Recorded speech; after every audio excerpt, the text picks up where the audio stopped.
बात करेंगे कि कश्मीर में खून की राजनीति आखिर क्यों?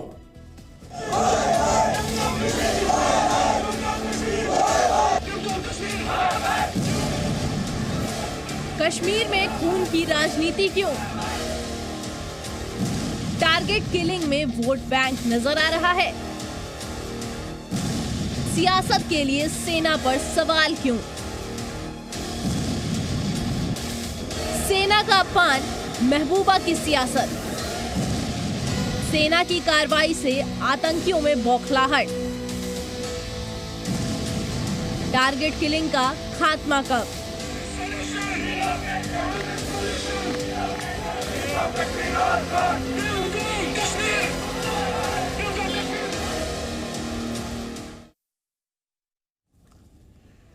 जम्मू में आज पूरन शर्मा का अंतिम संस्कार किया जाएगा। आपको बता दें कि शोपियां में आतंकवादियों ने कल ये अनार उगा के हर साल 1 एकड़ की जमीन पर 10 लाख कमा रहे हैं। उनसे सीखना है तो फ्रीडम ऐप को अभी डाउनलोड कीजिए। उनकी हत्या कर दी थी। इसके बाद महबूबा मुफ्ती का एक विवादित बयान आया। महबूबा मुफ्ती ने बीजेपी को घेरा और कहा कि हत्या के लिए बीजेपी कसूरवार है।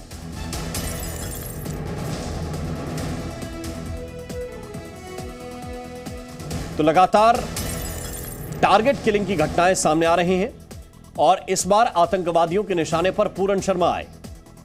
उनका आज अंतिम संस्कार किया जाएगा। कल शोपियां में आतंकवादियों ने उनकी हत्या कर दी थी। इसके बाद सियासत शुरू हो गई है। महबूबा मुफ्ती आतंकवादियों पर सवाल उठाने के बजाय या उनकी आलोचना करने के बजाय सियासत कर रही हैं।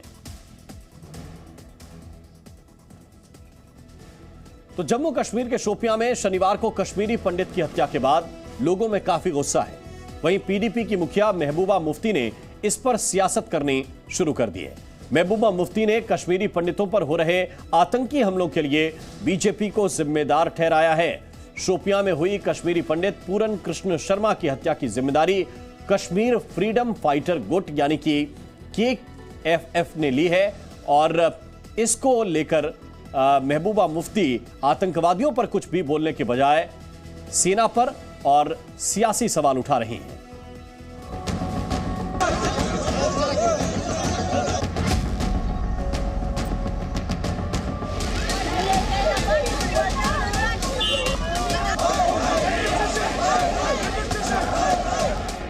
घाटी में टारगेट की वारदातें थमने का नाम नहीं ले रही।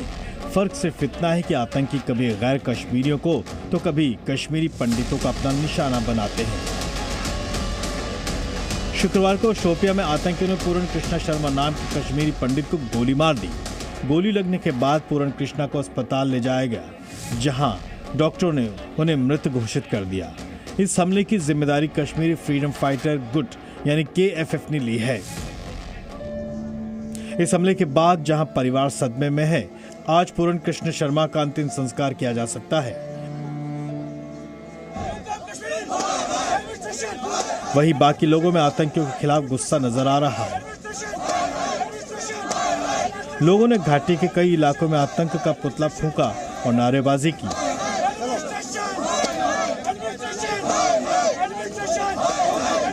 हम सरकार को चेतावनी देना चाहते हैं कि सरकार कश्मीर के अंदर हिंदुओं को सुरक्षित करने का काम करे। कहीं नॉर्मलसी नहीं दिख रही।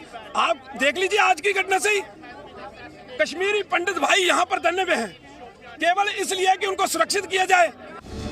वहीं विपक्ष को भी सरकार पर हमला करने का मौका मिल गया है। महबूबा मुफ्ती ने केंद्र और LG पर निशाना साधते हुए कहा कि बीजेपी सिर्फ सेना और कश्मीरी पंडितों का इस्तेमाल कर रही है। बीजेपी नाकाम हो गई है। यहाँ के जो हमारे रहे कुछ कश्मीरी पंडित बचे हुए थे उनको हिफाजत देने में, और इतना ही नहीं बल्कि यही जमात अब निकलेगी इनका जो खून है इसको पूरे इलेक्शन में बेचती है, उनसे वोट हासिल करती है। हालांकि अभी होम मिनिस्टर यहाँ आए जम्मू कश्मीर, उनके पास इतना भी टाइम नहीं था कि वो 10 मिनट कश्मीरी पंडित जो पिछले 6 महीने से जम्मू में प्रोटेस्ट कर रहे हैं उनसे बात करते, उनके मुश्किलात सुनते और इसका कोई तरीक़ेकार निकालते हैं कि वो किस तरह से उनको सेफ रखा जाए।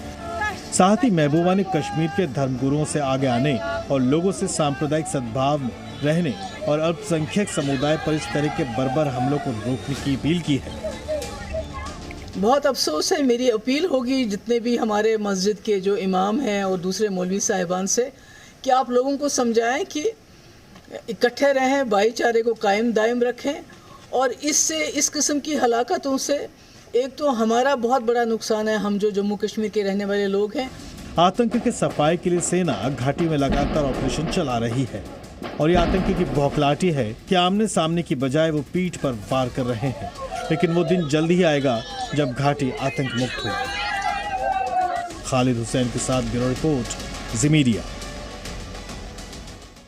तो घाटी में एक साल में हुई टारगेट किलिंग के पीछे हाइब्रिड आतंकियों की बड़ी भूमिका रही है, लेकिन महबूबा इन हाइब्रिड आतंकियों को बेचारा और सेना का सताया बता रही हैं।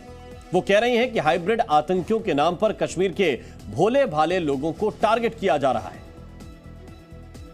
जिसमें हमारा कश्मीरी पंडित जिसने जम्मू कश्मीर को ना छोड़ने का फैसला किया, ये फैसला किया कि मैं यहाँ के लोगों के साथ, हम मुसलमानों के साथ जीने मरने का फैसला किया।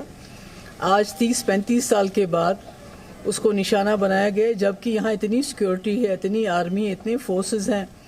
लोगों को जेलों में डाला जाता है हाइब्रिड मिलिटेंट के नाम पे, लोगों को मुलाजमतों से निकाला जाता है शक की बुनियाद पे, और उसके बावजूद बीजेपी नाकाम हो गई है। यहाँ के जो हमारे रहे कुछ कश्मीरी पंडित बचे हुए थे उनको हिफाजत देने में, और इतना ही नहीं बल्कि यही जमात अब निकलेगी इनका जो खून है इसको पूरे इलेक्शन में बेचती है, उनसे वोट हासिल करती है। इस वक्त घबराए और परेशान हैं और इस प्रकार की साजिशों को अंजाम देने की कोशिश और साजिश कर रहे हैं। पाकिस्तान की और आतंकवादियों की हर साजिश को विफल करेंगे।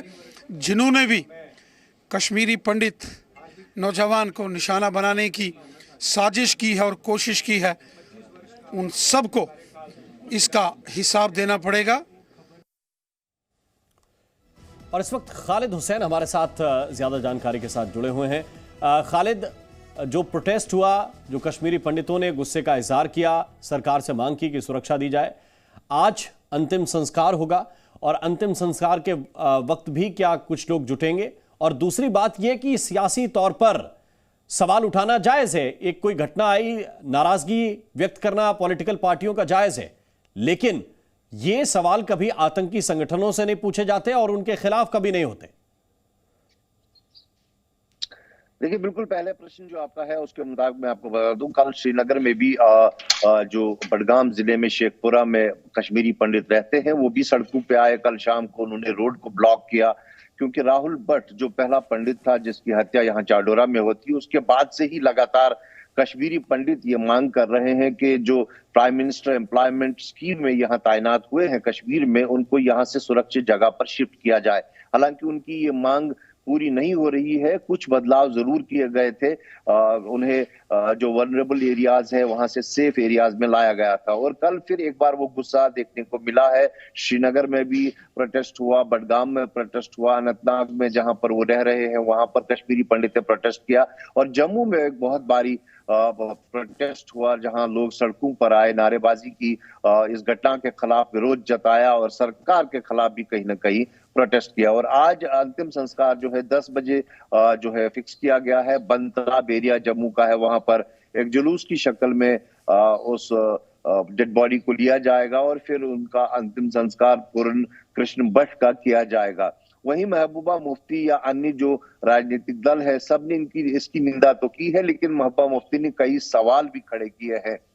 उन्होंने गृह मंत्री पे निशाना साधा है, उन्होंने आर्मी और सिक्योरिटी फोर्सेस पे निशाना साधा है कि इतने सारे यहाँ पे संख्या में है, लेकिन जो है पॉलिटिक्स जो है कहीं ना कहीं इस ऐसी हर घटनाओं पर देखने को मिलती है, क्योंकि हर किसी के पास अपना एक वोट बैंक होता है, उसको एड्रेस करने की जरूरत होती है। और जैसी ही ऐसी घटना होती है तो विपक्ष सरकार को घेरती है, और ऐसा ही काम कल महबूबा मुफ्ती ने भी किया है अपने बयान में, जहां उन्होंने इस घटना की निंदा तो की, लेकिन साथ ही साथ उन्होंने कहीं ना कहीं राजनीतिक सतह पर अपने जो पैर हैं उनको जमाने की कोशिश की। उन्होंने कश्मीरी पंडित की सहानुभूति हासिल करने के लिए जो है सेना के खिलाफ बयान दिया और गृह मंत्री को निशाने पे ले लिया, और मंशा यही थी कि जो राजनीतिक जमीन है उसको मजबूत किया जाए।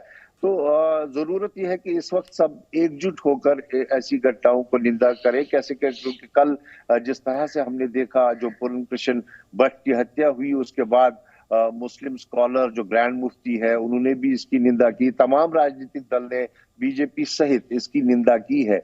और लेकिन वहीं जो हाइब्रिड मिलिटेंसी है वो कहीं ना कहीं एक चैलेंज जरूर है आज की तारीख में भी सुरक्षा एजेंसियों के लिए, क्योंकि हाइब्रिड मिलिटेंट एक ऐसा है जो पुलिस की सूची में नहीं होता है, कब कौन सी कार्रवाई करता है वो उनको पता नहीं चलता है। और उन्हीं के द्वारा मैक्सिमम टारगेट किलिंग्स इस वर्ष जो हुई है, चाहे उसमें पंडित समुदाय के लोग हो, हिंदू हो या फिर जो प्रवासी मजदूर हो या फिर बिल्कुल, और उन्हीं को काबू करने के लिए सुरक्षा बल लगे रहते हैं, जुटे रहते हैं, लेकिन उन पर भी कई बार राजनेता सवाल उठाते हैं, जिससे परहेज करना चाहिए। बहुत बहुत शुक्रिया, बहुत बहुत धन्यवाद खालिद हुसैन आपका इस पूरे अपडेट के लिए। ये अनार उगा के हर साल 1 एकड़ की जमीन पर 10 लाख कमा रहे हैं। उनसे सीखना है तो फ्रीडम ऐप को अभी डाउनलोड कीजिए।